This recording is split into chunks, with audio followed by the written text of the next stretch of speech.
Of Air India Flight 171 lay wrapped in questions, soaked in grief, and shielded by silence. It wasn't just a crash, it was a technological riddle that refused to give answers.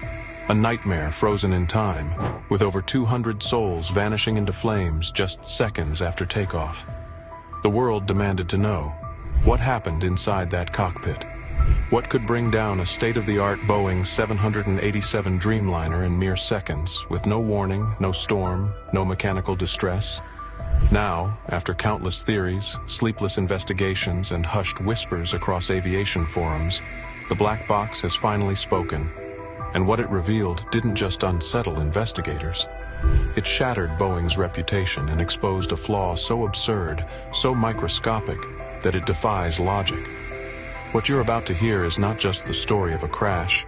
It's a revelation that will haunt every engineer, every pilot, and every passenger who dares to trust the sky again.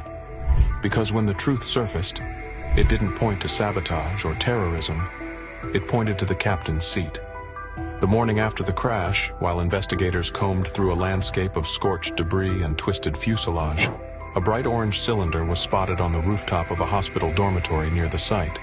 It was the black box, more precisely, the flight data recorder, FDR, still intact, still pulsing with the final seconds of the doomed aircraft. With urgency bordering on desperation, it was rushed to India's Aircraft Accident Investigation Bureau, where a multinational team, including Boeing and GE experts, began decoding its secrets. What they found defied expectations. The Dreamliner had taken off in optimal conditions. Engines were stable, speed, climb rate, and instruments, all normal, until second 15. That's when the unthinkable happened. The captain's seat slid backward, not slowly, not gently, but violently, by nearly 30 centimeters in less than a second. A movement so sudden it caused the pilot, by pure reflex, to grab onto the thrust levers. But those levers were already at full power, and his involuntary grip yanked them straight to idle. Both engines shut down, and just like that, the aircraft became a flying coffin, 65 meters above the ground. At first, the investigators could hardly believe it. A seat? A sliding seat could cause a high-tech aircraft to nosedive into the earth? They examined the debris. The seat's locking pin, a component worth barely $20, had broken. What made this revelation even more chilling was the fact that the same pin had been repaired just 11 days earlier. Yet, no post-repair testing had been done. No stress tests, no safety verification, nothing. The entire safety of the cockpit relied on trust in a pin. In aviation, that's unheard of. And yet, here it was, the trigger that turned precision engineering into carnage. The captain's reflex to stabilize himself sealed the fate of 200 lives in under half a second.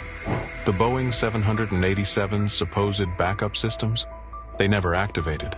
The Dreamliner, built to fly on one engine, couldn't even stay airborne on two when those engines were silenced by human reflex and faulty hardware. And that's when the world realized this wasn't a tragic coincidence. It was a design flaw. But the mystery deepened. Was this just a one-in-a-million fluke? Or had Boeing been warned? Internal documents began to surface. Reports from engineers inside Boeing's cockpit design division, expressing concern about the very locking system used in the pilot seats. Vibrational tests had shown slippage. Senior staff had signed off on warnings that were never escalated. In fact, a critical report highlighted the exact scenario: a worn locking pin, a sudden backward slide, and a captain reacting instinctively. But Boeing's upper management never saw it, or worse, ignored it. The Dreamliner had no mechanical lock to prevent both engines from being reduced simultaneously by human reflex, and that meant the system allowed a fatal input, not because it failed, but because it obeyed. The plane did exactly what the human told it to do, and that's exactly why it crashed. This wasn't just an engineering oversight. It was a systemic failure, one that placed cost-cutting, production speed, and bureaucracy over human life. The crash of AI 171 wasn't an isolated incident. Investigators began drawing connections with other tragedies: Lion Air Flight 610, Ethiopian Airlines 302, Air France 447, all disasters triggered by seemingly minor technical quirks, overlooked fail-safes, or poor system design. In each case, Boeing or Airbus took months, sometimes years, to admit fault. And just like with the 737 MAX, Boeing's response to the AI-171 crash was silence. No acknowledgement of a faulty pin, no promise to review seat safety, no accountability. The company that builds aircraft worth over $150 million couldn't explain how a $10,000 seat part, or the lack of a mechanical override, led to a catastrophe. And now, families of victims, lawyers, engineers, and aviation watchdogs are all asking the same chilling question.